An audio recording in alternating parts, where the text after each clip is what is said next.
90 Miles from Needles, the Desert Protection Podcast, is made possible by listeners just like you. If you want to help us out, you can go to 90milesfromneedles.com/donate or text NEEDLES to 53555.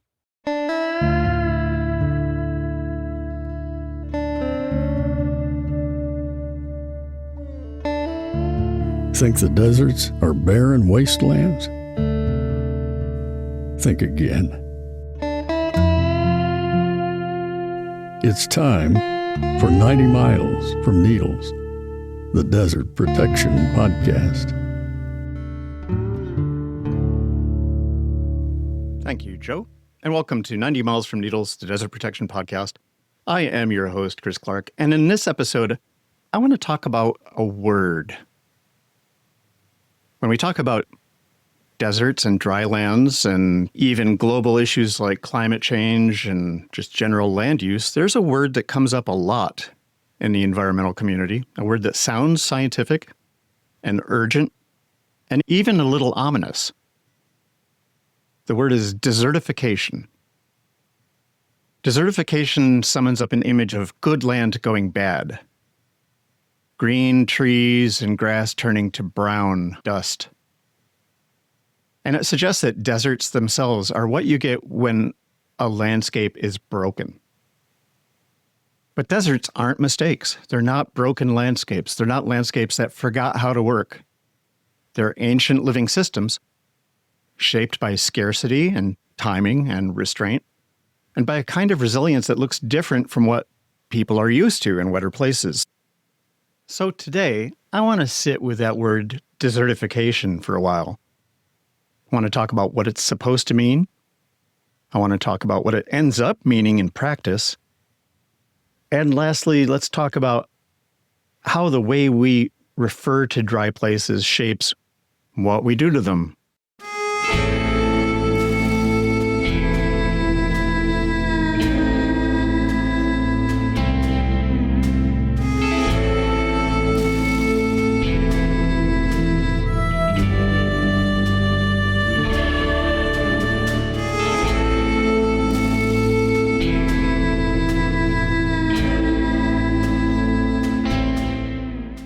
For a lot of people, desertification means desert spreading like a stain, like the Sahara slowly swallowing up everything in its path.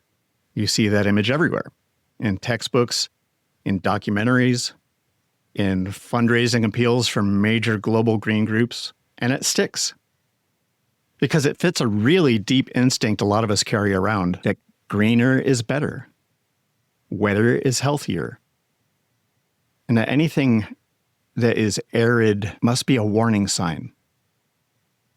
But that picture is at best incomplete. At worst, it's indicative of a colonialist mindset, and I use that word deliberately. Most deserts didn't start out as forests or meadows that failed. They're deserts because of rain shadows and ocean currents and monsoons that come and go, because of where the mountains are and where the winds blow. Deserts are dry for reasons that have nothing to do with something going wrong. So when we hear the word desertification, it's worth slowing down and asking, desertification of what exactly? And compared to when? And according to whose idea of what this land is supposed to look like? Now, to be fair, in scientific and policy circles, desertification usually has a more precise and careful definition, which is still problematic, but less so. It's often described as land degradation in dry lands, soils losing function, vegetation thinning out, biological productivity dropping, driven by climate swings and by human use. And that's not entirely wrong. Land in dry places really can be damaged. Soils can erode or compact. Springs can fail. Native plants can disappear. The amount of dust blowing around can increase. And these are real problems, and we have documented them for the last 4 seasons on this podcast. But the trouble starts with the word itself. Desertification turns a set of specific processes into a story about a place. It makes it sound like land is becoming a desert, as if desert were the end stage of ecological failure. And that is based on the quiet assumption that the desert is a broken landscape. That frame does a lot of heavy lifting, whether we notice it or not. There's a long history behind that frame. For a couple of centuries now, through colonial science, through development policy, through stories of famine and dust bowls, drylands have often been treated as problems to be solved. The unspoken ideal is usually something wetter. European farmland, Midwestern cornfields, landscapes where ecological health looks like lushness. And that way of seeing deserts as lands that have somehow fallen short didn't just appear out of nowhere. There's a geographer named Diana K. Davis whose work has really opened up the deeper roots of the story. Not just the fact that the concept of desertification has colonial roots, but just how deeply those roots run into the desert landscape. In her book, The Arid Lands, and in other works, Davis points out that what most of the world learned about deserts didn't come from listening to the people who lived in them, but came from a long lineage of Western thought that began well before the word desertification was coined in the 1920s. For centuries, Western imperial powers described deserts and drylands as if they were inherently ruined, devalued landscapes, places that had somehow fallen short of what land was supposed to be. Now, that idea didn't spring up in a vacuum. It was shaped by European notions of forests and fertile land, and it was deeply bound up with colonial governance in places like North Africa and Central Asia. Early colonial officials didn't just observe drylands. They actively tried to manage and reshape them based on their own ideas of what a landscape should look like. In the 19th century, French colonial foresters and administrators launched reforestation schemes and massive tree planting projects aimed at holding back the assumed advance of deserts. Projects like colonial Algeria's 1,500-kilometer Barrage Vert, Green Wall, which displaced nomadic peoples and often failed because it ignored the local environment. And here's the twist. Sometimes the efforts to fix drylands produce the very kinds of degradation that later get called desertification. Irrigation without adequate drainage turned soils saline in British India. In the Soviet-engineered Aral Sea Basin, canals built to grow cotton dried up an entire sea. Large tree planting and irrigation projects have lowered water tables and stressed local ecosystems.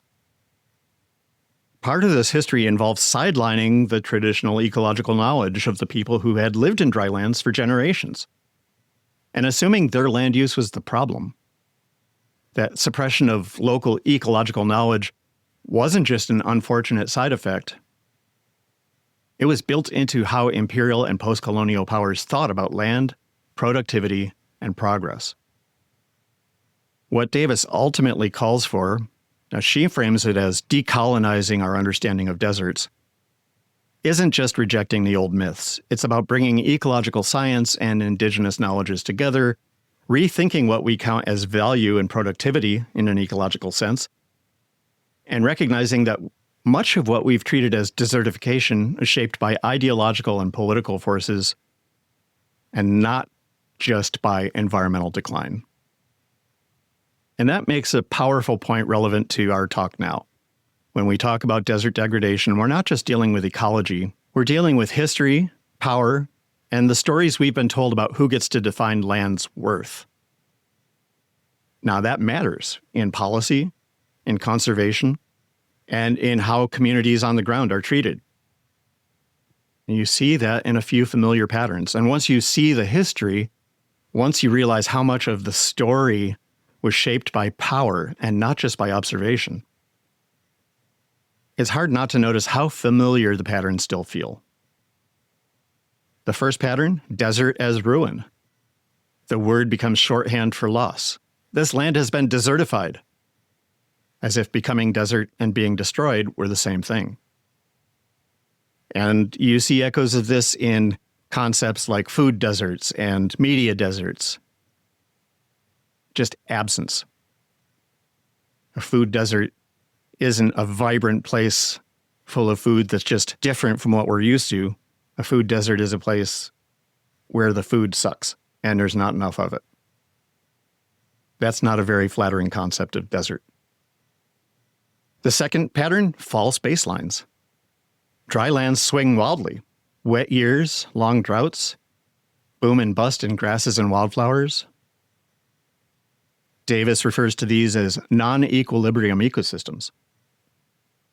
And the problem is that generally people pick one unusually wet moment as normal. Look at the Colorado River Compact for an example. If you pick one unusually wet moment as normal, then everything else looks like decline. The third pattern, blame flowing downhill. People who've lived in dry places for generations get framed as the problem. Pastoralists, small farmers, indigenous land use, all those traditional uses get fingers pointed at them. While things like groundwater pumping and export agriculture and mining, dams, city growth, energy sprawl, and these days, data centers fade politely into the background. The fourth pattern, green as virtue. Green is good, therefore less green is bad. So tree planting, also known as afforestation, which is like reforestation, except it's planting trees where there weren't any before. So afforestation and terracing and reclamation, so to speak, start to feel like obvious solutions, even where water is scarce and soils evolved as uncovered by vegetation. All of these grow out of that one simple assumption that deserts are what happens when land goes wrong. What Davis found is that going back to the 19th century, colonial officials kept telling a very specific story about drylands. They said the deserts used to be greener. They said they used to be more forested and more productive, whatever that means. And that local people, pastoralists and farmers and fire users, had wrecked it through mismanagement. Small-scale grazing, cutting trees, burning. All of these were problems that the colonialists decided they had to fix. Does that sound familiar? The problem is that when Davis went back and looked at historical records and old maps and travelers' accounts and even data from things like pollen deposits and lakebed sediments, that greener past often did not exist. A lot of these places had been dry for centuries or longer. But the story that desert lands used to be better was incredibly useful for the Western powers. If you say local people ruined the land, it makes sense to take control of it, to regulate grazing, to ban burning, to turn commons into state property, to bring in European-style forestry and agriculture as the fix for this ruined landscape. So the idea that drylands are degraded versions of something they should be instead wasn't just a scientific mistake, it was a political story. It was a story that helped justify who got to own the land and who got to decide how it was used. And that story didn't disappear when the colonial era transformed into what we have now. It got baked into development policy, into conservation. It got baked into the way international agencies and NGOs started talking about dry places in the 20th century, especially in the 1970s when a drought in the Sahel threatened hundreds of thousands of lives. That was a true emergency. When we hear the word desertification used today, we're hearing echoes of a much older narrative, that deserts are lands that have fallen from grace and that someone else needs to step in and put them right. Now, I want to pause here and say this clearly. None of this is an argument that drylands and deserts are fine, or that we should relax about what's happening in them. Deserts are under real pressure. Climate change is pushing temperatures higher and scrambling the timing of rains and snowmelt that organisms have come to rely on over tens of thousands of years. Hotter droughts are stressing plants and animals already living close to the edge. groundwater pumping is drying up springs and seeps and riparian corridors, the arteries of desert life. Once those go, they don't come back on any timeline that matters to people. Invasive grasses are changing fire regimes in places like the Mojave and Sonoran deserts, turning ecosystems that almost never burned into ones that burn too often. We're fragmenting deserts with roads, energy sprawl, border infrastructure. We're crushing soils mainly with industrial mining and grazing, but also with things like off-road vehicles in the wrong place. We're exporting desert water to feed distant cities and fields growing alfalfa for export. So, yeah, land in dry places is being damaged. But the danger isn't that deserts are spreading. The danger is that deserts are being broken. And that's a very different story. The story matters because your choice of story determines the solutions that are available to you. If you think the problem is that land is becoming desert, then the fix looks like making it less desert-like, more green, more trees, more engineering. But if the real problem is groundwater collapse, the fix isn't planting anything. It's pumping less. If the problem is soil crust being destroyed, the fix isn't greening. It's keeping hooves and tires and boots off fragile ground.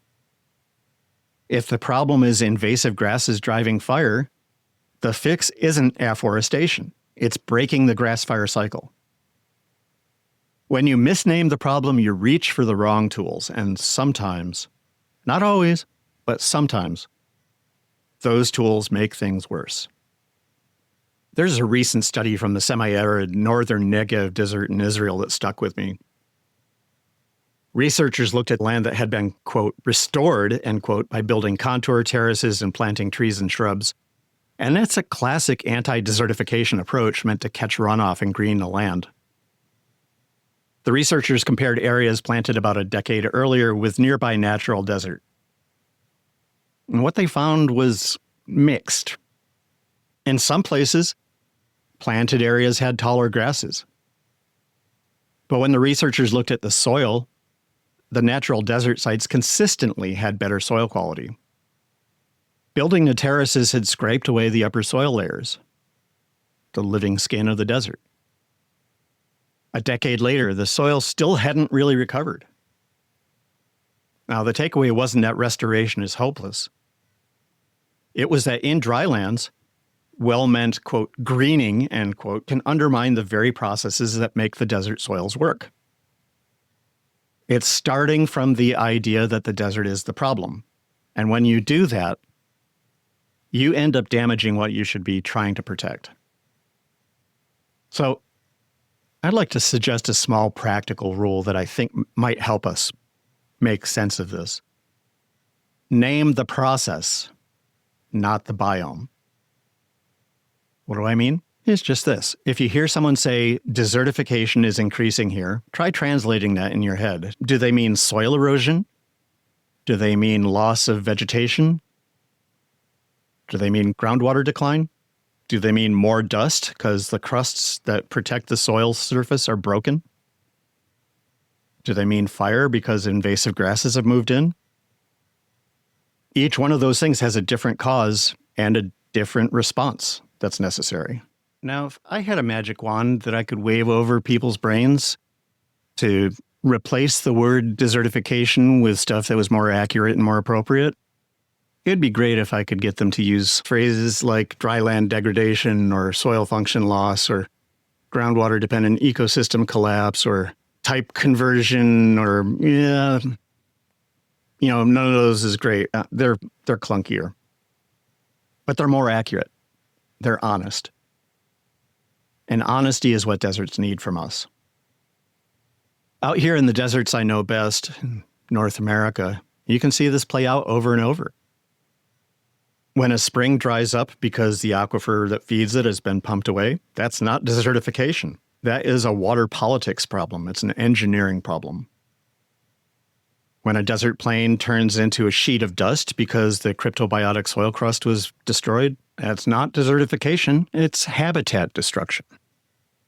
When buffalo grass or Mediterranean split grass or Sahara mustard turns hillsides into tinder, that's not desertification. That's an invasive species rewriting fire ecology. Using the word desertification to describe all of those related but distinct harms with different causes makes it sound like you're blaming the desert as the perpetrator of dryness instead of a living system being actively disrupted by outside actors. And it lets the biggest drivers hide behind a vague word. So where does that leave us? Well, for me, it comes back to respect. Deserts don't need pity. They don't need rescue stories that treat them as what's left over when better ecosystems fail. Deserts need us to respect limits. They need us to defend water in desert places. They need us to tread lightly on soils that took centuries to form. Deserts need us to listen to people who've lived with aridity for generations, in some cases since time immemorial. And especially, deserts need us to stop pretending every place should look like an English cottage garden. Land can be damaged in dry places, but deserts themselves are not damage. For many of us, they're home. Don't go away. We'll be right back. At this point, I think it would be nice to take a quick break from the deep thinking, so let's go to our installment for this week of Fred Bell's Nature Recordings. This week, we'll hear a phainopepla, a wonderful native desert bird commensal with mistletoe, at Ash Meadows National Wildlife Refuge. And astute listeners will hear a white-crowned sparrow in there somewhere too. Enjoy.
You're listening to 90 Miles from Needles, the Desert Protection Podcast.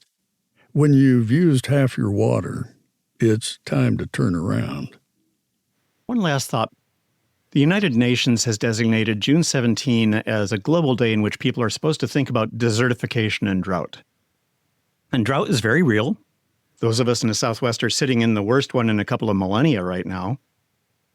And land degradation in drylands is just as real. For example, see every other episode of this podcast. But for me, I'd love to see June 17 become something a little different, a day to stand up for deserts themselves, not as mistakes, not as dire warnings of a global arid future, but as ecosystems worth protecting just as they are. We've been playing here with the idea of calling June 17th Desert Protection Day. Not as a big official rebrand and trying to steal thunder from the UN, but just as a way of nudging the conversation in a better direction. And we've gone one small step further than just talking about it. We put together a draft template that cities and towns can use if they want to pass a simple municipal declaration recognizing Desert Protection Day on June 17th. Something that says in plain language that local deserts matter, that they're alive, and that they deserve care and respect. It's not complicated. It's not meant to be political. It's not divisive. It's just a way for communities to say, this place matters. Now, if that sounds interesting, look in our show notes for a link to a draft template. I would love to hear from you if you think your town might be a good place to try it out. Definitely going to try it out where I live. So whether you take this proclamation to your local municipality or county and get it passed, or just mark June 17th on a calendar, or just remember to spend a little time in a desert you care about, Maybe we could make June 17th be a day to look at dry places a little differently. Not as what's gone wrong, but as what's worth defending.